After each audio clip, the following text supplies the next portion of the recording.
ডাকপিওর চিঠি লিখেছেন রিক্তা ইসলাম মায়া। পর্ব ৩১। মারিদ হুঙ্কার দিয়ে ওঠে। ১০ থেকে ১২ জন চেপে ধরে লোকটাকে ঠেলে সে গর্জে উঠতে চাইল তাড়াতে। সকলে হিমশিম হচ্ছে মারিদকে আটকাতে। মারিদ বলল চেয়ারম্যানের দিকে তেড়ে ফুড়ে যেতে বাধা পেয়ে বলল, এক রাতে দিন যায় না চেয়ারম্যান, রাতটা তোর, সকালটা কিন্তু আমার হবে, আর খুব ভয়ঙ্করভাবেই হবে। এই তামাশায় তুই নূরজাহানকে আঘাত করেছিস, তার ভোগান্তি তোর ১৪ গোষ্ঠী গুনবে, মনে রাখিস চেয়ারম্যান। কেচি নেই তাই ঠিক করা হলো রান্দা দিয়ে নূরজাহানের চুল কাটা হবে। যে গাছটাই বাধায় ডাকাতল নূরজাহানকে চাবুক মেরেছিল, সেই গাছের কাছে নূরজাহানকে ফেলে বাধা হলো বাবিচারের শাস্তি দিতে। হাসিনা নূরজাহানের চুলের বেনি মুষ্ট করে ধরে রামদা দিয়ে কয়েকটা টান দিয়ে সুবিধা করতে পারল না। রামদায় শক্ত মোটা চুলের গোছা কাটছে না, তাই ঠিক করলো নূরজাহানের চুল আগুনে পুড়িয়ে দেবে। আগুন নূরজাহানের মাথায় লাগার জন্য নিভিয়ে দেওয়া হবে, সিদ্ধান্ত শুধু মোল্লা চেয়ারম্যানের নিল। তাতে বিক্ষুব্ধ গ্রামবাসী হৈ হৈ করে চিৎকার করেছে। নূরজাহান মাথা নুইয়ে বসে আছে, কোনো নড়াচড়া নেই। হাসিনা কিছুক্ষণ আগে নূরজাহানের চুলের বেনি টেনে রামতে দিয়ে কাটতে চেয়েছিল, তখনও নূরজাহানের বাধা দেয়নি, চুপ ছিল। মারিদ বারবার গর্জে উঠেছে, আশানুর রাতেও চিৎকার করছে নূরজাহানের চুল না কাটতে। পরিস্থিতি বিগড়ে সবটা শেষ হওয়ার পথে তখনই কোথা থেকে হৈ হৈ করে চিৎকারের গর্জন শোনা গেল। হাসান শিকদার পাহাড় বেয়ে হৈ হৈ চিৎকার করে কালঘাটি আস্তানায় পৌঁছিয়েছে। হাতে মস্ত বড় লাঠি, পেছনে মাজিদও এসেছে। হাসান মাজিদ মারিদের যাওয়ার পরপরই মূলত খবর পেয়ে হাসপাতালের প্রজেক্টে গিয়েছিল, কারা মাল চুরি করছে দেখতে এসেছে। কিন্তু ওখানে গিয়ে জহুরি তল্লবে রাশেদ সওদাগর সংবাদ পাঠায় তাদের থানচি শহরে যেতে এই রাতে। দিগদিশা না পেরিয়ে হাসান মাজিদ থানচি শহরের দিকে রওনা দেয়। তাড়াহুড়ো হাতে ফোনগুলো বাড়িতে ফেলে যায়। ভাগ্য সহায় হয়, শহরে যাওয়ার পথে সদরের পথে এই এলাকার মাসুদ মাস্টারের বড় ছেলে তৌহিদ হাসান আর মাজিদকে নূরজাহানের সংবাদ দেয় এবং এটাও জানায় নূরজাহান মারিদকে নিয়ে এই কালঘাটিতেই আছে নূরজাহানের জন্য। খবরটা পেয়ে হাসান উন্মাদনায় পাগল। হাসপাতালের প্রজেক্টের কাছে কাছে হাসানের মাথা থেকে ছুটে গিয়েছে ওনার অনুপস্থিতিতে নূরজাহানের হেফাজতের না। মানিক সওদাগর গ্রামের আছে, নূরজাহানের জন্য বিপদ চারদিক থেকে মুখিয়েছিল। হাসান সেটা বুঝতে পারেনি কিভাবে। হাসান পুরোটা রাস্তা পাগলের মতো ছুটে এসেছে। ছোট্ট এই রাস্তাটা যেন বছরের ন্যায় দীর্ঘ মনে হচ্ছিল। হাসান পুরো রাস্তা ছুটেছে আর হু হু করে কেঁদে আল্লাহর কাছে ভিক্ষা চেয়েছে যেন ওনার উপস্থিতিতে ওনার কলিজার টুকরো মেয়ের হেফাজত আল্লাহ তাআলা করেন। খবর পেয়ে পাগল উন্মাদ হয়ে ছুটে আসা হাসান আরও উন্মাদ হয়ে যায়। হাসিনাকে আগুনে হাতে নূরজাহানের চুলে চেপে ধরে রাখতে দেখেন মাথার রক্ত টকবকিয়ে ওঠে। হাসান হাতে লম্বা লাঠি উঁচিয়ে শক্ত বাড়ি বসায় হাসিনার পিঠে। মাকো মাকো করে চিৎকারের ধ্বনি তুলে হাতের আগুনের মাশালটা নিয়ে ছিটকি পড়ে কাদা মাটিতে হাসিনা। আহাজারি করে ছটফটিয়ে ওঠে। ইকবাল হাসিনার পেছনে ছিল। হাসিনাকে আঘাত পেতে দেখে বোনের জন্য চিৎকার করার সাথে সাথে হাসান এক লাঠি দিয়ে ইকবালেরও মাথায় বাড়ি মারে। কপাল পেটে ইকবাল নূরজাহানের পায়ের কাছে ছিটকে পড়ে চিৎকার করে। মেয়ের জন্য উন্মাদ হাসান গর্জনে চিৎকার করে গ্রামবাসীকে বলে, এই শৌরের বাচ্চারা, আয় কে আমার মাইয়ারে মারবি, আয় দেখ হাসান শিকদার এখনও জীবিত, মরে নাই, আমার মাইয়ার কসম একজনও জানে ছাড়ুম না। হাসানের সঙ্গে মাজিদও গর্জে ওঠে। মতিন জাফরের বয়সী হবে, এলাকার মুরব্বীদের একজন। হাসান মতিনকে বেশ মান্য করে চলে। ওকে শান্ত করতে বলল, হাসান তোর মাইয়ার বিচার হুদাই কেউ করবার চায় না। তোর মাইয়ারে আমরা গ্রামবাসীরা এই কালীঘাটিতে অকাম করতে ধরছি। আমাকে গ্রামের নিয়ম বাবিচারকারীর অবশ্যই বিচার হইব, এটা কেউ ঠেকাইতে পারবো না, তুই শান্ত হ। মতিনের কথায় হাসান শান্ত নয় বরং আরও উত্তেজিত হয়। হাসান ক্ষিপ্ত হয়ে হাসিনার কাতে মাটিতে ফেলা রামদাটি তুলে নিয়ে বলল, যদি কারো বুকের পাটা থাকে তাইলে আয়, আমার মাইয়া করে বিচার করতে আয়। আমি হোক বাপ হাসান শিকদার এইখানেই খাড়াই আসি, আয় জানোয়ারের দল।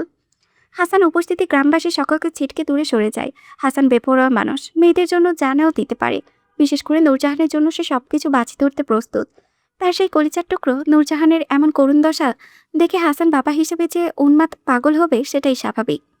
এখন এই মুহূর্তে যারা হাসানের মোকাবেলা করতে যাবে তাকে হাসান শিরচ্ছেদ করতে দ্বিতীয়বার ভুল করবে না। মোল্লা সওদাগর হাসানকে গ্রামবাসীর বিরুদ্ধে উস্কে দিতে চায়, যাতে করে গ্রামবাসী হাসানের বিরুদ্ধে ক্ষিপে গিয়ে মোল্লা সওদাগরের পক্ষে চলে আসে। হাসান এই মুহূর্তে মেয়ের জন্য উত্তেজিত। এই অবস্থায় হাসানকে আরও উত্তেজিত করতে বেশি কষ্টের কাজ নয়। মোল্লা সওদাগর ক্ষিপ্ত গলায় বলল, মুখ সামলাইয়া কথা কহ হাসান, এখানে আমরা সমাজের লোক হুদাই কারো বিচার করতে বাই নাই, আমাকেও এইটি সময় নাই। তোর মাইয়া অকাম করছে হেটা গ্রামবাসী হোক করলে নিজের চোখে দেখছে। তোর মাইয়ার বিচার না করলে গ্রামে নাকি পোলা পাইনের থেকে শিক্ষা নিতে পারবো না। একজন সার পাইলে হেরাও গ্রামে অবাধে ওকাম আকাম কুকাম করিয়া বাড়াইব, আমাকেও গ্রাম নষ্ট হইব। হাসান হৈ হৈ করে খেপে গেলে মোল্লা সওদাগরের উপর লাঠি নিয়ে তেড়ে ফুঁড়ে গেল সবার থেকে বসে থাকা মোল্লা সওদাগরের দিকে। হাসানকে তেড়ে আসতে দেখে মোল্লা সওদাগর লাফিয়ে সরে গেল। তারপরও রেফাই পেল না। হাসান অতিরিক্ত উন্মাদনায় রাগান্বিত মস্তিষ্কে একটা ভুল করে বসল। গ্রামবাসীর কথা ঠেলে মোল্লা সওদাগরের উপর আচানক হামলা করে বসল।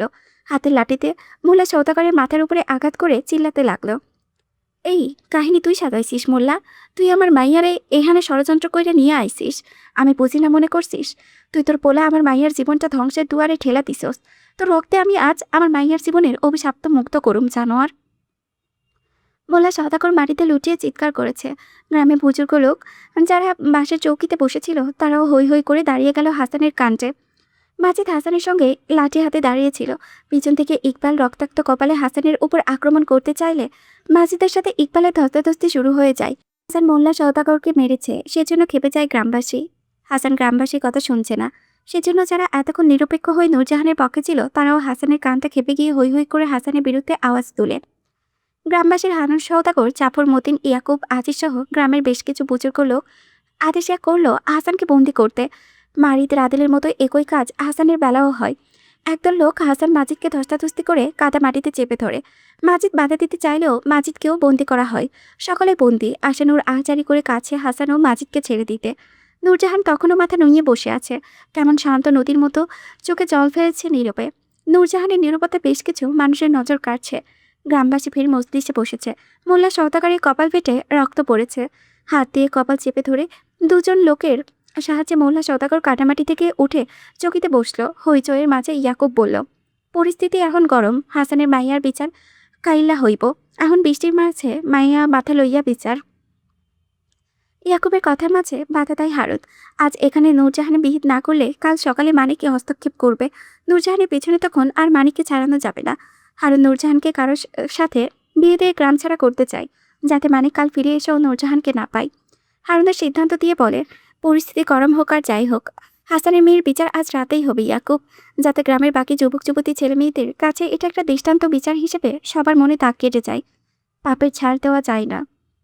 ইয়াকুবের কথাই যারা নূরজাহানের বিচার কাল সকালে করতে চেয়েছিল তারা আবারও হারুনের কথায় ঘুরে গিয়ে তাৎক্ষণিকই সম্মতি দিয়ে হো হো করে উঠল।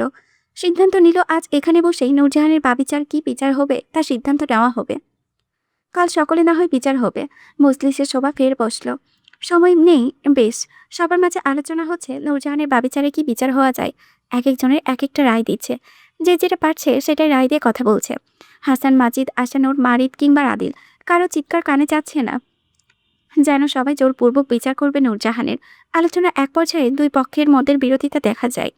একদল ইসলামিক মোতাবেক নূরজাহানের বাবিচারে বিচার করতে যাচ্ছে, অন্য দল তার বিরুদ্ধে। যারা সওদাগর পরিবারের লোক তাদের পক্ষে একদল বাবিচারের জন্য ইসলাম শরীয়তে মোতাবেক নূরজাহানের মাথা কামিয়ে মুখে কালি মেখে গলায় জুতের মালা পরিয়ে 180টা চিবুক মারার যৌক্তিকতা দেখাচ্ছে। আর যারা নিরপেক্ষ, সওদাগর পরিবারের ষড়যন্ত্র সম্পর্কে অবগত নয়, তারা এটা মেনে নিচ্ছে না, বলছে এটা নূরজাহানের জন্য জুলুম হয়ে যাচ্ছে। দুই পক্ষে দ্বিধাদ্বন্দ্বে দীর্ঘক্ষণ পর জেলা মন্ত্রী হারুন সওদাগর শক্ত গলায় অবস্থান নিয়ে বলল, এই মিয়ারা সবাই থামেন, আপনাদের কথা বন্ধ করেন। যে যেটা পারছেন সেটাই রায় দিচ্ছেন। এইভাবে মজলিসে তর্ক করতে থাকলে আপনারা কেউ সঠিক সিদ্ধান্ত উপনীত হতে পারবেন না। আপনারা শেষবার আমার কথাটা শুনুন। আপনাদের যুক্তিতে বনলে মেনে দিবেন আর নয়তো বাধা দিবেন। আপনাদের আমার উপর বিশ্বাস আছে তো? হারুন জেলা মন্ত্রী, এত বড় মন্ত্রী হয়ে গ্রামের কোনো মজলিসে উপস্থিত আছে, এটাই অনেক বড় কথা। সওদাগর পরিবার গ্রামবাসীকে দমিয়ে রাখলেও হারুন সওদাগরের বেশ সুনাম আছে গ্রামে। আর সেই সুনামের জোরেই আজ হারুন মন্ত্রী হয়েছে। গ্রামবাসী সকলে নিজেদের তর্কে বন্ধ করে হৈ হৈ করে সম্মতি দিল হারুনের কথায়। ইয়াকুব হাসানের বয়সী হলেও সে একজন নিরপেক্ষ মানুষ। ইয়াকুব বলল, হো মন্ত্রী সাহেব, আপনি কন কি কইবেন? আপনার কথা আমরা হকলেই শুনুম এবং মাইনা লোমো কন। হারুন শুধু মানিকের জন্য এখানে বসে আছে। নূরজাহান 180টা চাবুকের বাড়িতে মরে গেলে পরবর্তী সময়ে সমস্যা হতে পারে। হারুন আপাতত চায় না নূরজাহান মরে যাক, আবার সে মানিকের জীবনেও নূরজাহানকে চায় না। আজ নূরজাহান শাস্তি পেলে বেঁচে গেলে মানিক নূরজাহানের পিছু কখনো ছাড়বে না এবং আবারও পাগল হয়ে যাবে নূরজাহানকে বিয়ে করতে। এই জন্য হারুন নূরজাহানের বাবিচার নামও করে গ্রামবাসী কারোর সঙ্গে বিয়ে দিতে চায়। এবার নূরজাহানের বিয়ে হয়ে গেলে মানিককে থামানোর রাস্তা হবে। হারুন কূটনৈতিক করে বলল, আপনাদের যাদের নূরজাহানের শাস্তি বেশি মনে হচ্ছে তাদের জন্য আরেকটা উত্তম পথ হলো নূরজাহানের বিয়ে। আমরা সবাই জানি এবং দেখেছি হাসানের ছোট মেয়ে নূরজাহানে ঢাকা থেকে আসা মারিচ সাহেবের সঙ্গে অন্তরঙ্গ সম্পর্কটা। এটা তো কেউ অস্বীকার করতে পারবে না। যদি গ্রামবাসী কেউ নূরজাহানকে শাস্তির মওকুফ করতে চায়, তাহলে আজ উপস্থিত গ্রামবাসী যে কাউকে হাসানের এই মেয়ে নূরজাহানকে এই মুহূর্তে বিয়ে করতে হবে, নয়তো নূরজাহানের আগে শাস্তিই থাকবে। নূরজাহানের মাথা নাড়া করে মুখে কালি মেখে 180টা চাবুক মারা হবে। যদি কেউ আমার কথায় অমত থাকেন তাহলে এক্ষুনি কথা বলুন। গ্রামবাসী সকলে হারুনকে বিশ্বাস করে, সেজন্য এক কথায় হারুনের কথা গ্রামবাসী সবাই মেনে নিল। আজিজ বলল, উত্তম কথা কইছেন চাচা, আমাকে গ্রামবাসীর হোকগুলো আপনার কথাই রাজি। দুইটার এক বিচার হইলেই হইব। বেশ, তাহলে যদি গ্রামবাসীর কেউ নূরজাহানকে বিয়ে করতে চান তাহলে হাত তুলুন। উপস্থিত গ্রামবাসীর ছোট বড় বয়স্ক বেশ 30-40টার উপরে হাত উঠে গেল নূরজাহানকে বিয়ে করতে। যে ইকবাল নূরজাহান বাবার বয়সী, সেও হাসানের মার খাওয়ার পরেও হাত তুলেছে নূরজাহানকে বিয়ে করতে। হারুন বেশ অবাক হলো, এত মানুষ একত্রে নূরজাহানকে বিয়ে করার জন্য হাত তোলায়। সকলে হইচই করে বলেছে তারা নূরজাহানকে বিয়ে করতে চায়। বুঝতে বাকি নেই কেন মানিক নূরজাহানের জন্য পাগল। শুধু মানিক নয়, গ্রামবাসী ছোট বড় সকলেই হাসানের মেয়ে নূরজাহানের রূপে পাগল। এর মাঝে হাসান, মাজিদ, আহসান ও রাতিল চিৎকার করে উঠল নূরজাহানের বিয়েতে বাধা দিয়ে। হাসান চিৎকার করে বলল, এই জানোয়ারের দল, আমি খালি একবার ছাড়া পাই। হারুন সওদাগর, তোদের বংশের সব কয়টারে কোপাইয়া মারো। হারুন সওদাগর ভালো মানুষের মুখোশ পরে ভালো সেজে গম্ভীর কণ্ঠে বলল, চিল্লাচাল্লি করে লাভ নেই হাসান, গ্রামবাসীর সঙ্গে আপোষে আসো, নয়তো গ্রামের মানুষের সাথে উঠতে তুমি পারবে না গ্রামে থাকতে। আমার ছোট ছেলে ও বাপের ভিটে মাটি ছাড়া হবে তোমার মেয়ের জন্য। হাসান আর হারুনের তর্কের মাঝে একটা উচ্চ ডাক স্বরে শোনা গেল গ্রামবাসীর উদ্দেশ্যে, যদি কারো নূরজাহানকে বিয়ে করতেই হয় তাহলে আমি করব নূরজাহানকে বিয়ে। আমার সঙ্গে যখন আপনারা নূরজাহানকে পাবিচারে পেয়েছেন তখন আমি অপরাধী, তাহলে নূরজাহানকে জন্য অন্য কেউ নয়, আমি বিয়ে করতে চাই। সময় অসৎ গ্রামবাসী অনেকে নূরজাহানকে বিয়ে করার স্বপ্ন দেখেছিল। মাঝে মারিত বিয়ের প্রস্তাব রাখায় সবাই ভীষণ অবাক হয়।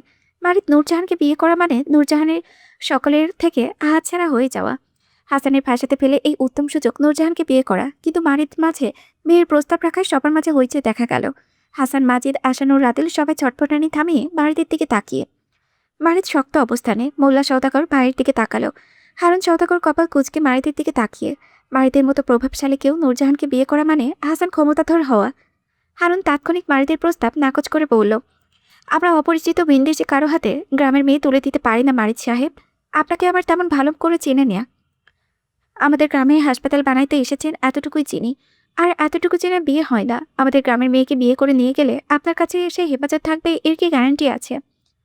যারা নূরজাহানকে বিয়ে করার আশায় হাত তুলেছিল তারা সকলেই হারুনের কথায় হইচই করে সম্মতি দিল। মানে উল্টো রীতি সবার। মারিত বুঝেছে এখানে ষড়যন্ত্রের চক্রবণী আছে চারিপাশে। খুব সাবধানে কথা না বললে পরিস্থিতি বিগড়ে যাবে। এখানে কেউ পাবিচারের বিচার করতে আসে নাই, এখানে একদল লোক নূরজাহানকে পেতে আর হাসান শিকদারের বিচার করতে এসেছে। অসৎ উদ্দেশ্যের মাঝে কয়েকজন আছে নিরপেক্ষ মানুষ। মারিত তাদের হাতিয়ার মানিয়ে ষড়যন্ত্রের চক্রে করে নূরজাহানকে বের করতে চায়। মারিত বলল, আপনারা যে শাস্তি নূরজাহানের জন্য ঠিক করেছেন সেটা বুঝি হেফাজতের 180টা চাবুকের আঘাতে নূরজাহানের জায়গায় প্রাণ হারাবে। এতে আপনাদের কোনো সমস্যা নেই। আর আমি বিয়ে করতে চাইলেই সমস্যা আপনাদের গ্রামবাসীর কাছে। আমি অপরিচিত হতে পারি, কিন্তু হাসান শিকদারের পরিবারের কাছে আমি অপরিচিত নয়। আপনারা সবাই হাসান আঙ্কেলকে জিজ্ঞেস করতে পারেন, তিনি আমাকে আরও 1 বছর আগে থেকেই চেনেন। আমরা পূর্ব পরিচিত হওয়ায় হাসান আঙ্কেল আমার ওনাদের বাড়িতে থাকার জায়গা দিয়েছিলেন। কথাটা সত্য কিনা সবাই এক্ষুনি হাসান আঙ্কেলকে জিজ্ঞেস করতে পারেন, উনি আবার আমাকে 1 বছর পূর্বে থেকে চেনে কিনা। বাড়িতে কথার প্রসঙ্গ সকলের দৃষ্টি ঘুরে যায় হাসানের দিকে। হাসান ভারী অবাক হয়ে মাথা নাড়িয়ে সম্মতি দিয়ে জানায় সে 1 বছর পূর্বে থেকে মারিতকে চেনে। তারপরেও হারুন সহ একদল গ্রামবাসী মারিতের বিরোধিতা করে নূরজাহানকে মারিতের সঙ্গে বিয়ে দেবে না বলে। এর মাঝে হাসিনা হাসানের আঘাত পেয়ে ততক্ষণে চুপচাপ দাঁড়িয়ে মজলিসের বিচার দেখছিল। মানিকের জায়গায় মারিত নূরজাহানকে বিয়ে করবে দেখে হঠাৎ নূরজাহানের মুখে থুতু ছিটিয়ে দিয়ে বলল, মারা যেমন পথে ঘাটে ধর্ষিতা হইয়া মরছে, মায়াটারও প্যাটা লইয়া নষ্টিপুষ্টি কইরা ধরা পড়ছে। নষ্ট মায়ের নষ্ট জি সি। এই হাসান নূরজাহানের গর্জনে চিৎকার করে ওঠে বাপ মেয়ে দুজনে একত্রে।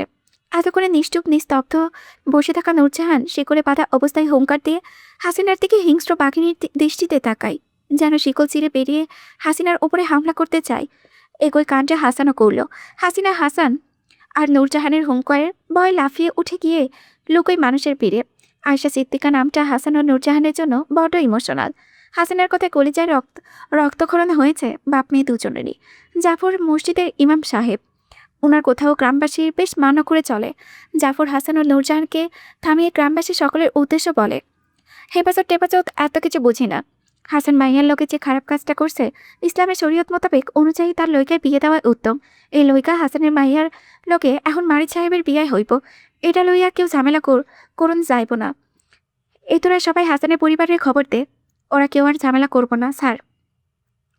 আজিজ ইয়াকুব সহ বেশ বড় কয়েকটি দল জাফরের কথা সম্মতি দেওয়া শতাকর পরিবারের আর কেউ বিরোধিতা করে ঠাঁই পায়নি মজলিসে। সকলে নূরজাহানের সঙ্গে মারিদের বিয়েটাকে উত্তম মনে করেছে। হাসান, মজিদ, আশানুর, রাতিল, মারিদ সকলকে ছাড়া হলো। মজলিসে সকলে আবারও গোল হয়ে বসেছে। মারিদ নূরজাহানের দিকে তাকাতে পারছে না অপরাধ বোধে। নূরজাহান ফের নিচের দিকে তাকিয়ে ফুপিয়ে ওঠে। ছাড়া পেয়ে আশানুর দৌড়ে গিয়ে কাদামাটি থেকে মানিকের রক্তাক্ত ছেঁড়া সাদা শার্টটা নূরজাহানের শরীরে পেঁচিয়ে দিয়ে নূরজাহানের হাত বা পায়ের বাঁধন খুলে বুকে চেপে ধরল। বিয়ের জন্য কাজী কাবিননামা বেশ কিছু প্রয়োজন হয়। যেহেতু বাবিচারে মজলিসে বিয়ে, তাই ঠিক করা হলো আপাতত মসজিদের ইমাম সাহেব জাফর আলী উপস্থিত গ্রামবাসীর সামনে ইসলামী শরীয়ত মোতাবেক দোয়া দরুদ পাঠ করে বিয়ে পড়াবেন। কাবিননামা সহ বাকি সেসব প্রয়োজনীয় হয় সেসব হাসান পরবর্তী সময়ে নিজের মতো করে রেজিস্ট্রেশন করে নেবে। বিয়ে ছাড়াও মারিদকে 2 লক্ষ টাকা জরিমানা করা হলো গ্রামের মেয়ের মানহানি করার দায়ে। মারিদ মাথা পেতে নিল, টাকা দিতে তার সমস্যা নেই। জাফর ইসলামিক মোতাবেক বিয়ে পড়ানো শুরু করলে আশানুর মানিকের শার্টটা নূরজাহানের মাথায় ঘোমটা টেনে দেয়। মানিকের সাজানো স্বপ্নে বসে নূরজাহান আজ অন্য কারো নামে কবুল বলেছে। আজ মানিক এখানে থাকলে হয়তো গল্পটা অন্য কিছু হতে পারত।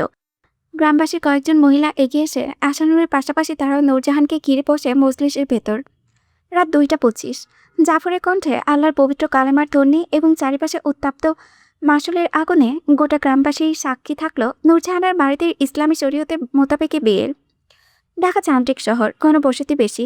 এখানে রাত 10টা, 11টা, 12টা মানে সেই সন্ধ্যা 6টার মতোই মনে হয়। মানুষ যাতায়াত, গাড়ি চলাচল আর কোলাহলে নির্দিষ্ট সময়ে ঠাওর করা মুশকিল, যদি না কেউ হাত উঠিয়ে ঘড়িতে সময় না দেখে। সময় 10:45, প্রায় 11টার ঘরে। এই রাতে রিফাত গাড়ি নিয়ে বের হয়েছে উত্তরার দিকে।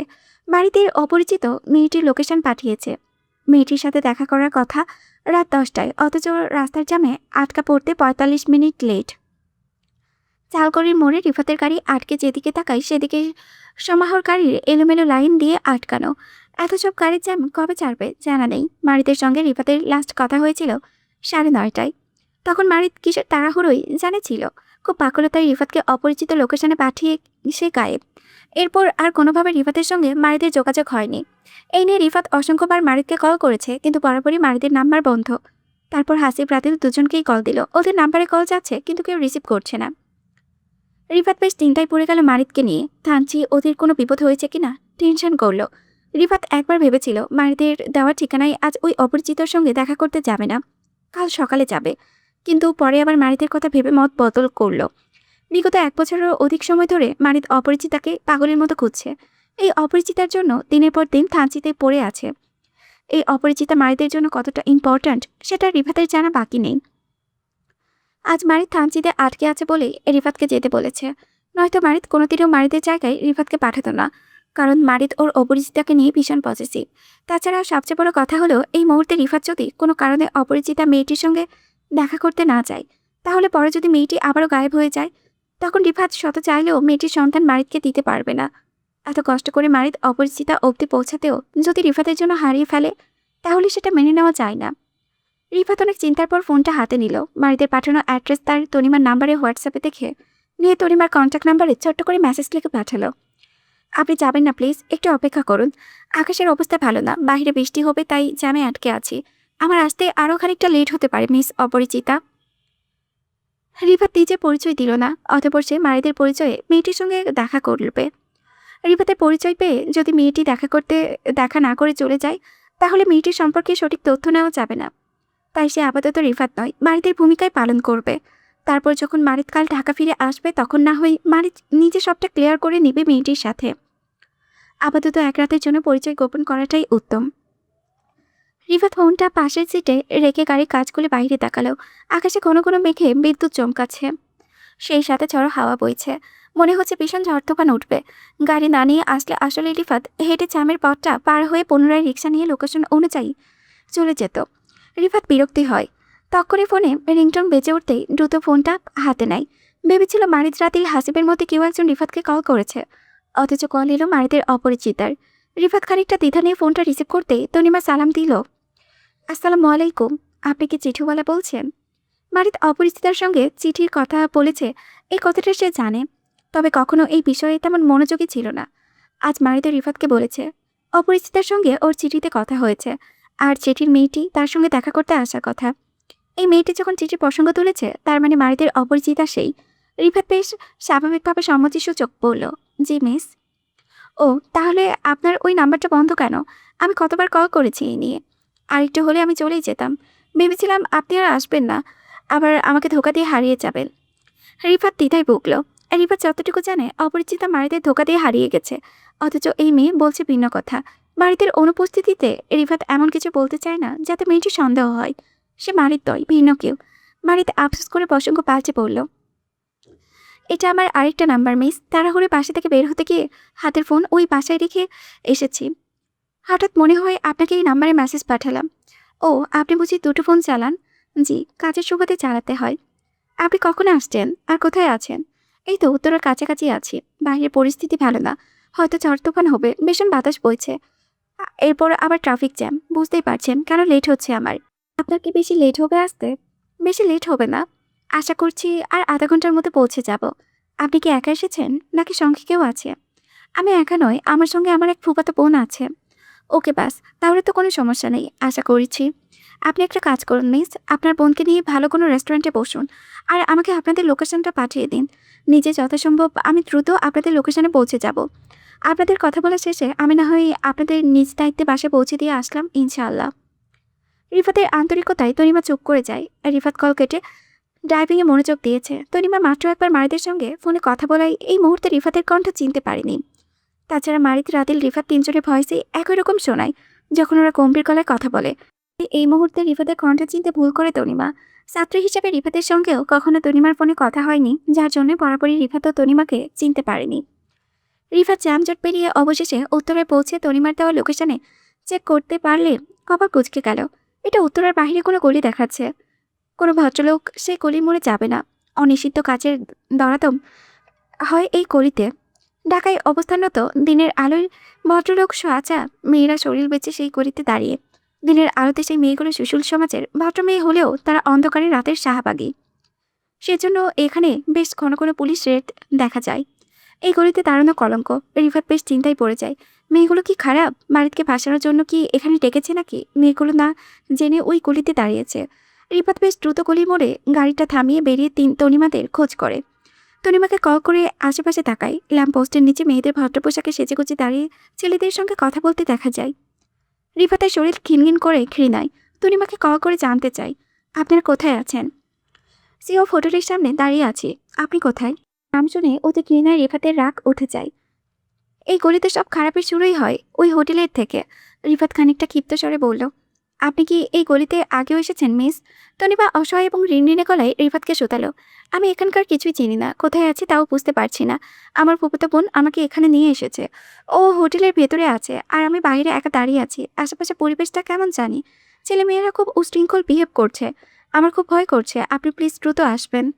রিফাত দ্বিধায় পড়ে যায়। মেয়েটি ওকে ফাঁসানোর জন্য এমন জায়গায় ডেকে এনেছে কিনা বুঝতে পারছে না। আবার সবটা ক্লিয়ার না করেও চলে যেতে পারছে না। কাল মারির টাকা ফিরলে কি জবাব দিবে সেই ভেবে রিফাত হোটেলে যাওয়ার সিদ্ধান্ত নিল। গাড়ি রাস্তায় মাথায় পার্কিং করে মুখে রুমাল বাঁধল। এসব জায়গায় রিফাতকে কেউ দেখলে তার সম্মান যাবে। নাকমুখ কুচকে প্রচণ্ড অনীহা আর ঘৃণা নিয়ে পৌঁছায় হোটেলের সামনে। আশেপাশে জায়গায় জায়গায় ছেলে মেয়েরা দাঁড়িয়ে। কেউ কথা বলেছে, কেউ এক রাতের কত নিবেশ সেই দাম দর করেছে। রিফাত বেশ কিছুক্ষণ হেঁটে হোটেলের সামনে এসে তীক্ষ্ণ চোখে তনিমার খোঁজ করে বলল। তনিমা কল রিসিভ করতেই রিফাত বলল, আপনি কোথায় আছেন? হোটেলের পেছনে। আবার ওইখানে কি করছেন? আসলে আমি বুঝতে পারছি না কোনো কিছু। আমার ফুফাতো বোন এদিকটাই এসেছে, আমি ওকে নিতে এসেছি। আপনি এদিকটাই আসুন। রিফাতের মনে তনিমার জন্য ঘৃণা জন্মালো। ভালো পরিবেশে ছেড়ে নোংরা পরিবেশে কেন মেয়েটি করছে বুঝতে পারছে না। হতে পারে মেয়েটি এই নোংরা পরিবেশে কেউ একজন, হয়তো মারিদকে ফাঁসানোর জন্য এখানে ডেকেছে। মারিদের জায়গায় রিফাত এসেছে, তাই রিফাতকে চেনার সংখ্যা কম। রিফাত নিজেকে আড়াল করে হোটেলের পেছনের দিকটায় গিয়ে দাঁড়ালো। হোটেলের পেছনে ছোটখাটো বাগান আছে, বেশ আলো দেখা যাচ্ছে। এখানে একটা মেয়েকে দেখা যাচ্ছে, সাদা থ্রি পিস পরা, মাথায় ঘোমটা টেনে চঞ্চল চোখে এদিক ওদিকে তাকিয়ে কাউকে খুঁজছে। কাঁধে একটা ব্যাগ ঝুলিয়ে। রিফাত শিওর হওয়ার জন্য বিল্ডিংয়ের আড়াল থেকে অপরিচিতাকে কল করতেই বাগানে দাঁড়ানো থেকে তনিমা রিসিভ করলো। রিফাত নিশ্চিত হতে বলল, আপনি কি সাদা ড্রেস পরে আছেন মিস? জি। আপনি কি আশেপাশে? ওয়েট, আমি আসছি। আসতে বলে রিফাত ফোন কেটে মোবাইল পকেটে গুজে নিল। বাইরে বাতাসের বেগে বেড়েছে, বৃষ্টি হবে। রিফাত মুখের রুমাল খুলল না। মেয়েটিকে পেছন থেকে ডাকতে তনিমা ঘুরে দাঁড়ালো। রিফাত থমকে যায় তার সাথী তনিমাকে দেখে। মুখ মাথা থাকার পরেও তনিমা রিফাতকে চিনে ফেলে, চোখ আর বডি স্ট্রাকচার দেখে। তাছাড়া রিফাতকে সন্দেহ করে তনিমা ফোনে কথা বলেছিল। আজ রিফাতই তনিমার সামনে এসে দাঁড়িয়েছে।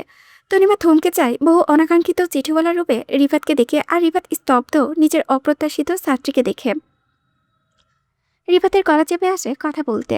তনিমা টুকটাক ডিটেলস রিফাত কলেজের থেকে সংগ্রহ করতে পারবে। এই জন্য নিজের ছাত্রীর সঙ্গে এই এত রাতে দাঁড়িয়ে কথা বলার প্রয়োজন নেই। রিফাত অস্বস্তি বোধ করে বলল, এখানে থাকা সেফ নয়, আমার সাথে এসো। রিফাত স্বভাববশত নিজের ছাত্রীকে তুমি করে সম্বোধন করেছে, অথচ তনিমা রিফাতের পেছনে না গিয়ে টম্বর টলটলে চোখে বলল, আপনি কি আমাকে এতদিন চিনে চিঠি লিখেছেন স্যার? স্যার শব্দটাতে রিফাত আটকে যায়। তনিমা ওকে চিনতে পেরেছে। রিফাত অবাক চোখে ঘুরে তাকিয়ে বলল, আপনি আমাকে চেনেন? আপনাকে না চিনলে কি আমি এত রাতে পাগলের মতো চলে আসতাম অপরিচিত পরিবেশে স্যার? তনিমা মারিদের সাথে রিফাতকে গলিয়ে ফেলেছে। আপাতত রিফাত নিচে পরিচয় দিয়ে ঝামেলা পাকাতে চায় না। বৃষ্টি এসেছে, আকাশ ভালো না। সবচেয়ে বড় কথা, এখানকার আশেপাশে পরিবেশ ভালো না। যে কোনো সময় বড় ধরনের বিপদ ঘটে যেতে পারে। রিফাত বলল, তোমার সাথে পরে কথা বলবো, আপাতত আমার সাথে এসো।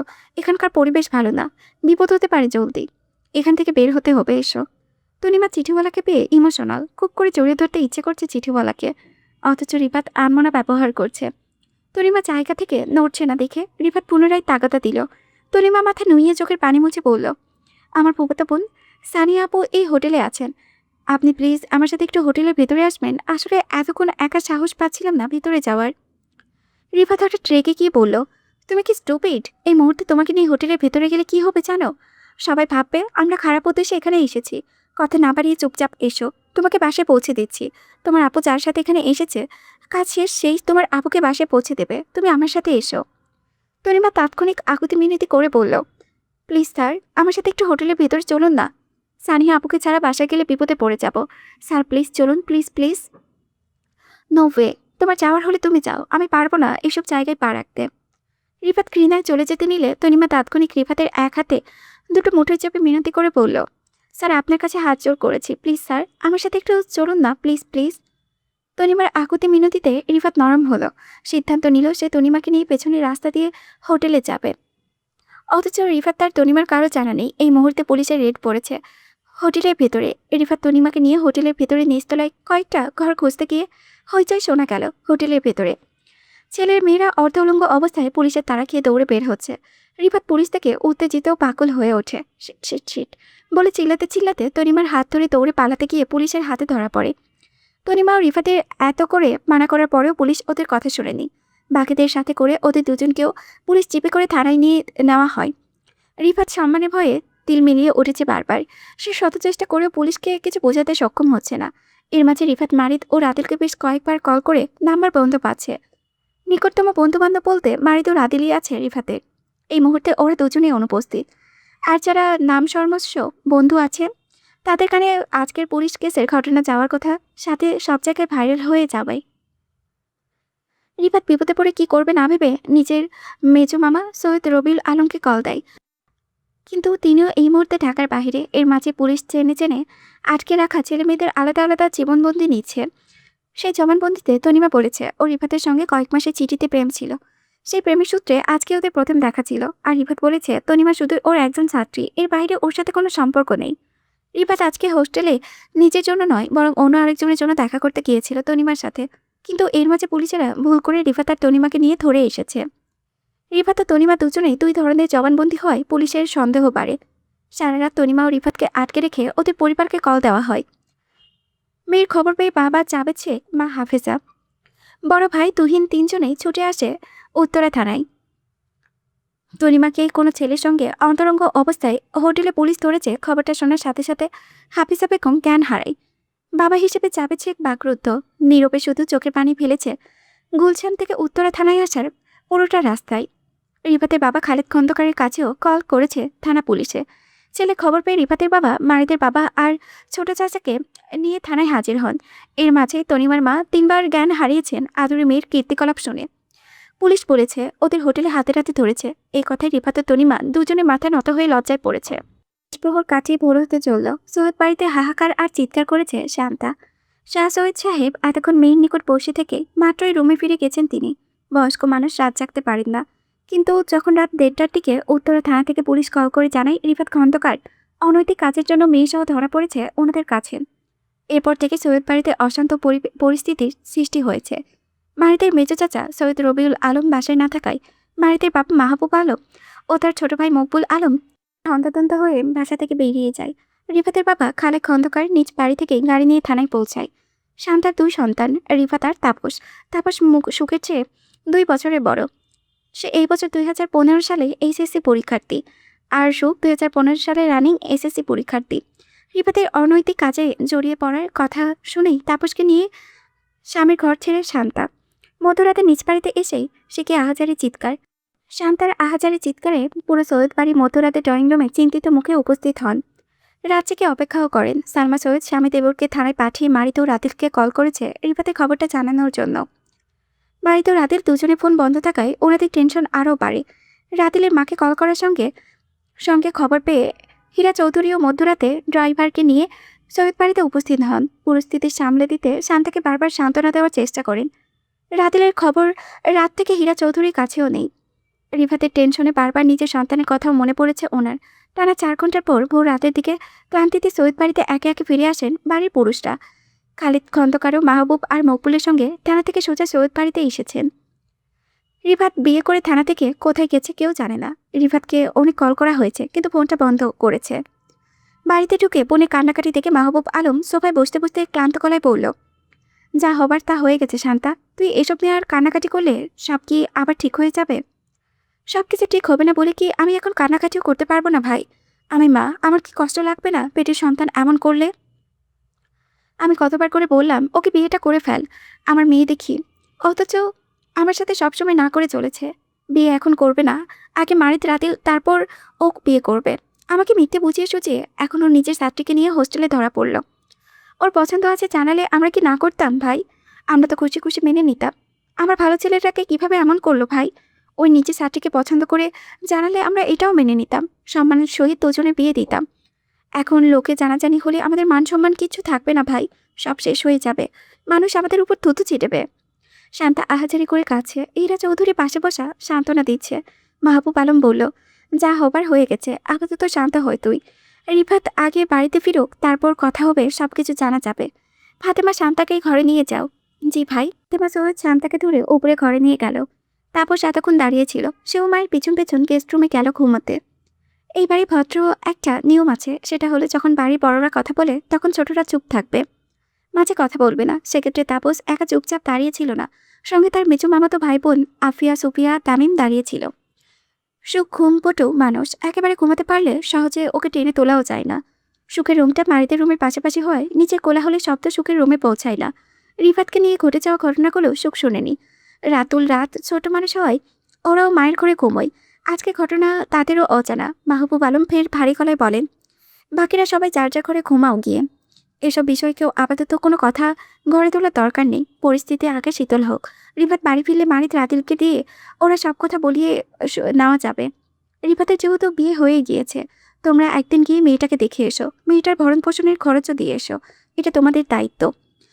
তারপর সবাই মিলে আনুষ্ঠানিক বিয়ের একটা ডেট করা যাবে। সকলে নীরব সম্মতি জানালো মাহবুব আলমের কথায়। সালমা কাচের মেয়ে রেনুকে দিয়ে মাহবুব মকবুল খালেদের জন্য ঠান্ডা পানি আনায়। ক্লান্তিতে সকলে পানি পান করে। মাহবুব হাতের গ্লাসটা টেটে রাখার সময় হীরা চৌধুরী মারিত রাতিলের খোঁজ করে বলল, ভাই, আপনি মারিত রাতিলের কোনো খোঁজ পেয়েছেন? রাতের পর থেকে ওদের কোনো খবর পাচ্ছি না। আমি অনেকবার কল দিয়েছিলাম, ওদের কিন্তু কোনো খোঁজ পাইনি, ফোনটাও বন্ধ সবার। আপনি কিছু জানেন? মারিতের কথা আসতেই মাহবুব আলম এর মাঝে নমনীয়তা দেখা যায়। চিন্তিত বলিরেখা কপালে ফুটে ওঠে। তিনি হীরা চৌধুরীর দিকে তাকিয়ে বলেন, সন্ধ্যায় মারিতের সঙ্গে আমার কথা হয়েছিল, বলেছিল ওরা আজ রাতেই ঢাকা পৌঁছাবে। রিফাতের ঘটনার জন্য মারিত, রাতিল, হাসিব 3 জনকেই কল দিয়েছিলাম। মারিতের ফোন বন্ধ। রাতিল ও হাসিবের ফোনে প্রথম কয়েকবার কল গিয়েছে, পরে 2টা ফোনই বন্ধ বলেছে। রিফাতকে নিয়ে দৌড়াদৌড়িতে মারিদের কথা মাথা থেকে ছুটে গিয়েছে। কখনো তো এমন হয় না তিনজনের ফোন একত্রে কিভাবে বন্ধ হবে। ওদের কোনো সমস্যা হয়নি তো আবার? বিপদের কথা শুনে কলিজা ছিঁড়ে যাওয়ার উপক্রম এক একজনের। স্বামী ছাড়া একমাত্র রাদিলকে নিয়েই অ্যাডভোকেট হীরা চৌধুরীর সংসার। রাদিলের কিছু হয়ে গেলে জগৎ সংসার অন্ধকারে হীরা চৌধুরী। সালমা বেগম হাই হাই করে উঠল। স্বামীর কথায় প্রতিক্রিয়া জানালো তাৎক্ষণিক। আমার ছেলেদের ফোন ফোন রাত থেকে বন্ধ, আর আপনি এটা এখন জানাচ্ছেন? কেমন বাবা আপনি? আমার সন্তানদের কোনো খোঁজ নেওয়ার চেষ্টা করছেন না? ওদের কোনো বিপদও হতে পারে। কথাগুলো বলতে বলতে সালমা সৈয়দ ঝরঝর করে কাঁদতে শুরু করলেন। মুনিয়া দ্রুত এগিয়ে এসে সালমার পিঠে হাত বুলিয়ে সান্ত্বনা দিচ্ছেন। আজকের রাতটা যেন কাল রাত মনে হচ্ছে সৈয়দ বাড়ির এক একজনের। এই বাড়ির প্রত্যেকটা ছেলের ওপর দিয়ে যেন কালবৈশাখী যাচ্ছে। সালমার কান্নাকাটি দেখে শক্তপোক্ত হীরা চৌধুরী চোখেও জল চিকচিক করছে। পরিস্থিতি বুঝে খালিদ মাহবুবকে প্রশ্ন করে বলল, রাতিল ওরা কোথায় আছে? আপনি কি সেই ঠিকানায় কিছু জানেন? দাই জানলে লোক পাঠান, ছেলেদের খোঁজ নেওয়া জরুরি। এভাবে চুপ করে তো তার থাকা যায় না। মাহবুব আলম চিন্তিত মুখে বললেন, মারিদ কিসের হাসপাতালের প্রজেক্ট করছে থানচিতে। 1 সপ্তাহ ধরে রাদিলকে নিয়ে সেখানেই আছে। হাসপাতালের প্রজেক্টের সঠিক তথ্য আমি জানি না, তবে মারিদের ম্যানেজারের কাছে এইসব বিষয়ে সব তথ্য পাওয়া যাবে খালেদ। তাহলে আপনি দ্রুত মারিদের ম্যানেজারের সঙ্গে যোগাযোগ করে মারিদের খোঁজ নিন ভাই। এভাবে চুপ করে থাকাটা বিপজ্জনক হবে। খালিদের কথা যুক্তিসঙ্গত মনে করে মাহবুব আলম সাদা পাঞ্জাবির পকেট থেকে নিজে ফোনটা বের করতে গিয়ে তাৎক্ষণিক ফোনটা বেজে উঠল। রাত তখন 4:15 বাজে। এত রাতে মারিদের কল হবে সেই আশায় মাহবুব মাত্রই ফোনটা হাতে নিলেন, কিন্তু দেখলেন একটা অপরিচিত নাম্বার থেকে ওনার ফোনে কল এসেছে। মারিদের কোনো বিপদ হয়েছে কিনা সেই আশঙ্কায় মাহবুব আলম ফোনটা দ্রুত রিসিভ করে কানে লাগিয়ে হ্যালো বলতে ওপাশ থেকে মারিদের উচ্চস্বরে সালামের ধ্বনি ভেসে এলো। মারিদের গলা পেয়ে আগে পড়ল মাহবুব আলম বলতে লাগলো, আব্বা ও আব্বা, আপনারা কই আছেন এখন? সবাই সুস্থ আছেন তো? আপনাদের সবার ফোনে একত্রে বন্ধ কেন? আপনি জানেন না আপনাদের ফোন বন্ধ থাকলে আপনাদের বাবা মা টেনশনে থাকে? মারিদ ফোনের ওপাশে কি বলল কেউ শোনেনি। মাহবুব আলমের নমনীয় মুখটা ক্রমশই টেনশনে আর ক্রোধে লাল হয়ে গেল মারিদের সঙ্গে ফোন আলাপের পরপরই। অথচ মুখে তিনি টু শব্দও করলেন না। মারিদ বেশ সময় নিয়ে অনেক কিছুই বলেছে মাহবুব আলমকে। তিনি চুপ করে সবটা শুনছেন এবং হঠাৎ উঠে দাঁড়িয়ে মারিদকে শুধু এতটুকুই বলতে শোনা গেল, আপনার বাবা এখনো জীবিত আছে আব্বা। আপনি সৈয়দ মাহবুব আলমের একমাত্র ছেলে মারিদ আলতাফ। আপনার জন্য চান কুরবান। আপনার বাবা সকালের মধ্যেই আপনার কাছে পৌঁছে যাবে, আপনি চিন্তা করবেন না আব্বা। অতঃপর মারিদের কেটে যায়। বাপ ছেলের মধ্যে কী কথা হয়েছে উপস্থিতি কেউ জানে না। সকালে মাহবুব আলমের কথা শুনেছে, কেউ মারিদের কথা শুনতে পায়নি। মাহবুব আলম যতটুকু কথা বলেছে তা থেকে সকলে বুঝতে পেরেছে মারিদরা কোনো বিপদে আছে। সেজন্যই মাহবুব আলম এই রাতে বেরিয়ে যাচ্ছে ছেলের জন্য, সাথে মকবুল ও খালেদকে নিয়ে যাচ্ছে। যাওয়ার আগে মাহবুব আলম এতটুকু সকলের উদ্দেশ্যে বলল, কারো কোনো টেনশন করার দরকার নেই, বাড়ির পরিস্থিতি ভালো না। সবাই বাবা আর শান্তার খেয়াল রাখো। হীরা, তুমি আজকে আর ওই বাড়িতে যাওয়ার দরকার নেই। আমরা না ফেরা পর্যন্ত এই বাড়িতে সবার সাথে থাকো। আমি খালেদ ও মকবুলকে নিয়ে যাচ্ছি থানচিতে। রবিউলকে বলবো যশোর থেকে সরাসরি থানচিতে পৌঁছাতে। আমরা আজকে ফিরতে না পারলে কাল চলে আসবো ইনশাল্লাহ। তোমরা বাড়ির মহিলারা কেউ টেনশন করো না, আসছি। স্বামীর কথায় কান্নাকাটি শুরু করে দেয় সালমা। নিশ্চয়ই মারিদের কোনো বিপদ হয়েছে, সেজন্যই মাহবুব হতাহত পায়ে খালিদ ও মাকবুলকে নিয়ে বেরিয়ে যাচ্ছে। হীরা চৌধুরী বসা থেকে উঠে দাঁড়িয়ে মাহবুব আলমকে পেছন ডেকে বললেন, কি হয়েছে ভাই? কোনো বিপদ হয়েছে ছেলেদের? আমি আসবো। হীরা চৌধুরীকে না করতে গিয়েও কি মনে করে মাহবুব আলম হীরা চৌধুরীকেও সঙ্গে নিয়ে নিলেন। হীরা চৌধুরী শক্ত ব্যক্তিত্বের মানুষ, মেয়ে মানুষ হয়েও ওখানকার পরিবেশটা বাকিদের থেকে দ্রুত বুঝে উঠতে পারবে। থানচিতে দ্রুত পৌঁছাবার লক্ষ্যে দুটো হেলিকপ্টার ভাড়া নেন মাহবুব আলম। তার আসার সময়টুকুর মাঝে থানচিতে ঘটে যাওয়া সবকিছু মাহবুব সবাইকে বলে বোঝায়। 5 মিনিট সময়ে বাড়ির যতটুকু মাহবুব আলমকে বলেছে ততটুকু মাহবুব, খালিদ, মকবুল আর হীরাকে বলে। সবটা শুনে সবাই বাখারা সকলেই। হেলিকপ্টার ওড়ার আগ মুহূর্ত রবিউল আলমকেও যে কোনো মূল্যে থানচিতে উপস্থিত হতে বলেন মাহবুব আলম। চারিদিকে ফুলের আলো ফুটতে শুরু করেছে। একটা দীর্ঘ কালো রাতের অবসান ঘটিয়ে অবশেষে ধরণীর বুকে সূর্যের দেখা মিলবে। সারা রাত ঝড় বৃষ্টির শেষে ধরণী যেন গোসল করে সতেজ হয়েছে। শীতলে দক্ষিণা হাওয়া বইছে চারিপাশে। কালীঘাটি থেকে ফেরার পরপরই নূরজাহান আশানুরের হাত ছাড়িয়ে মায়ের কবরে জড়িয়ে ধরে আর্তনাদ করে চিৎকার করে। নূরজাহানের প্রতিটি চিৎকারে মনে হচ্ছিল মারিদের কলিজা ছিঁড়ে খুঁড়ে হাজারো টুকরো হয়ে যাচ্ছে। মস্তিষ্কের প্রতিটি নিউরনের তপ্ত শিকার আগুন জ্বলছিল। মনে হচ্ছিল যে বা যারা অপরিচিতাকে এভাবে কাঁদাচ্ছে তাদের নাম দুনিয়ার মাটি থেকে মুছে ফেলতে। মারিদ কাউকে ছাড়বে না। একটা অন্ধকার রাতের ঘনত্ব কেটে গেছে। ভোর হয়েছে, এখন সূর্য উঠবে। সেই সূর্যের আলোয় মারিচ সেসব মানুষদের ধ্বংস করবে যারা রাতের অন্ধকারে অপরিচিতাকে কষ্ট দিয়েছে, অপরিচিতার সম্মান নিয়ে খেলা করেছে। মারিত কাউকে ছাড়বে না। মারিত নিজের পরিবার থেকে শুরু করে নিজের সর্বোচ্চ ক্ষমতা খাটিয়ে ফেলেছে এতক্ষণে। সকালে সূর্য কয়েক গুণ মানুষের জন্য কালো হয়ে উঠবে। বর্তমানে সময়ের স্বরাষ্ট্রমন্ত্রী আসাদুজ্জামান খান কামালের নেতৃত্বাধীন নোটিশনামায় কয়েকজনের আইনের আওতায় আনা হয়েবে। সবার আগে ক্ষমতায় টান পড়বে সওদাগর পরিবারের লোকজনের, যারা এতদিন ক্ষমতা বলে গ্রামে দাপট দেখিয়ে চলত। আজ তাদের সঙ্গে মারিত ক্ষমতার খেলা খেলবে দিনের আলোতে। মারিদের শরীরে রাতের ছেঁড়া কাদামাটি শার্টটা এখনও জড়ানো। রাদিল ও হাসিব গোসল করে ফ্রেশ হয়ে গিয়েছে। মারিত নূরজাহানকে নিয়ে পুকুরে নামার পর থেকে সেই ভেজা শরীরে দাঁড়িয়ে আছে। দক্ষিণা বাতাসে ভেজা শরীর শুকিয়ে গেছে। তারপরও মারিত ফ্রেশ হয়ে ঘরে যায়নি। নূরজাহানকে নূরজাহানের ঘরে মারিতই কোলে করে দিয়ে এসেছিল। রাদিল নূরজাহানকে প্রাথমিক চিকিৎসা দিয়েছে।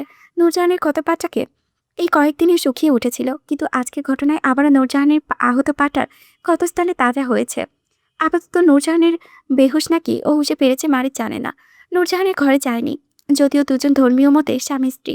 তারপরেও মারিত জানে না এই বিয়ের শেষটা কি হবে। বিয়ের রেজিস্ট্রার কাবিননামা কিছুই হয়নি। মৌখিক জমানো 5 লক্ষ টাকার মতো একটা দেনমোহর ধরা হয়েছে দুজনের। রাতের মারিতের খোঁজে ঘর ছেড়ে বের হতে মারিতকে নূরজাহানের মায়ের কবরের পাশে দাঁড়িয়ে থাকতে দেখে সে মারিতের পাশাপাশি দাঁড়িয়ে বলল, এভাবে নিস্তব্ধ না থেকে গিয়ে ফ্রেশ হ মারিত। কিছুক্ষণ রেস্ট নে, তারপর যা করার সুস্থ মস্তিষ্কে ভেবে চিন্তে কর। আমি জানি তুই খুব ডিস্টার্ব, কিন্তু এভাবে নিজেকে নিস্তব্ধ রেখে কোনো কিছু সমাধান পাবি না তুই। নূরজাহানের মায়ের কবরটার দিকে তাকিয়ে মারিত বলল, আমার বুকে ভীষণ রক্তক্ষরণ হচ্ছে রাদিল। মনে হচ্ছে প্রতিনিয়ত কেউ আমার বুকে ছুরি চালাচ্ছে। মনে পড়ে আমার অপরিচিতার অসহায়ত্ব, হাউমাউ চিৎকার। তখন আমি অশান্ত এলোমেলো পাগল হয়ে যাই। সবকিছু ধ্বংস করে দেওয়ার তীব্র স্পৃহা চাকে মনে। মারিতের কথায় রাতের প্রসঙ্গ পাল্টে বলল, তুই এই বিয়েটাকে কিভাবে দেখছিস মারিত? নূরজাহানের সঙ্গে বিয়েটা মানছিস নাকি অন্য কিছু? বিয়ের বিষয়টাকে বাবাকে জানিয়েছি। বাবা তোর আম্মা ফুপা আর কাকাদের নিয়ে এখানে আসছে। মায়ের কথা শুনে রাদিল অবাক হয়ে পড়ল, আম্মু আসছে এখানে? সত্যি? ফুপু একজন অ্যাডভোকেট, আমার প্রয়োজন পড়বে ওনাকে। উনি অপরিচিতার সঙ্গে কথা বললে হয়তো অপরিচিতার এই পরিস্থিতি কাটিয়ে উঠতে মনোবল পাবে। হাসান আঙ্কেল মানবে এই বিয়েটা যদি উনি ঝামেলা করবে না। কিভাবে বুঝলি? বাড়ির তীক্ষ্ণতা জবান দিয়ে বলল, হাসান আঙ্কেল নূরজাহানকে হেফাজত খানে চাই, যেটা ওনার পক্ষে একার পক্ষে দেওয়া সম্ভব না। আমি পাশে থাকলে ওনার জন্য বিষয়টা আরও সহজ হবে। এতদিন উনি শুধু আমাকে হাসপাতালে কাজের সূত্রে একজন শুভাকাঙ্ক্ষীর মতোই চিনত, সেজন্য আমাকে এখনো ভরসা করতে পারেননি। আজ আমি ওনার মেয়ের জামাতা, যেভাবে হোক বিয়েটা হয়ে গেছে। ওনার ভরসার জায়গাটা আমাকে অর্জন করতে হবে। সেজন্য আমি আমার পরিবারকে ডেকেছি এখানে। আমার পরিবারের সঙ্গে হাসান আঙ্কেল কথা বললে হয়তো আমার ওনার উপরে আস্থা, বিশ্বাস আর ভরসা করা সহজ হবে। মারিত রাত থেকে বাইরে দাঁড়িয়ে বিশ্রাম নেয়নি। নূরজাহানের ঘরে আশানুর, হাসান, তারানুর, ফুলবানু সকলে বসেছিল। তারানুর ফুলবানুকে নিয়ে নিজের ঘরে গিয়েছেন। সারা রাত জেগে থাকায় বয়স্ক মানুষগুলো অসুস্থ হয়ে পড়েছেন। মাজিদ সবে নিজে ঘরে গিয়েছে। সাজিদ, শাহানা এত হাঙ্গামার চিৎকার চেঁচামেচি পরেও ঘর থেকে বেরোয়নি কেউ। আশানুর নীরবে চোখের জল ফেলছে। কালেখাটিতে হয়ে যাওয়া পিচ্ছি ঘটনার শিকার শুধু নূরজাহান নয়, আশানুরও হয়েছে। মনের কোণে যতবার নোংরা ছোঁয়াগুলো মনে পড়েছে, ততবার দরদর করে চোখের জল পড়ছে। হাসান নূরজাহানের পায়ের দিকটাই ফ্লোরে বসে বেহুশ। নূরজাহানের দীর্ঘ কালো রাত্রি ছায়া কাটিয়ে এখনো ঘুমে। আশানুরকে বারবার চোখ মুছতে দেখে হাত বাড়িয়ে আশানুরকে নিজের কাছে ডেকে বলল, আমার কাছে আয়েশা বসেন আম্মা। হাসান সচরাচর আশানুরকে আম্মা বলে ডাকে না, আশানুর বলেই ডেকেছে আজকে। আশানুর ঘুটি পায়ে হাসানের পায়ের কাছাকাছি বসছে। হাসান আশানুরের মাথায় ভরসার হাত রেখে আশানুরের মাথায় চুমু খেয়ে বলল, আমার কলিজার টুকরা মাইয়া করে কষ্ট দেওয়ার একটা পাপিরেও সার পাইবা না আম্মা। আমার মাইয়া করে শরীরে কলঙ্কর দাগ আমি তোকে রক্তের শোধ করুম, ওয়াদা দিলাম। আশানুর ফুপি কেঁদে ওঠে, হাসানকে জড়িয়ে ধরল। বাবার কাছে মাথা রেখে কাঁদতে কাঁদতে আশানুর বলল, আমাদের জীবনটা এত এলোমেলো কেন আব্বা? আমাদের কি কোথাও এক টুকরো শান্তি নেই? এত দুর্বিহস্য জীবন কেন আমাদের? এই জীবনে কি আমরা আর সুখের দেখা পাবো না আব্বা?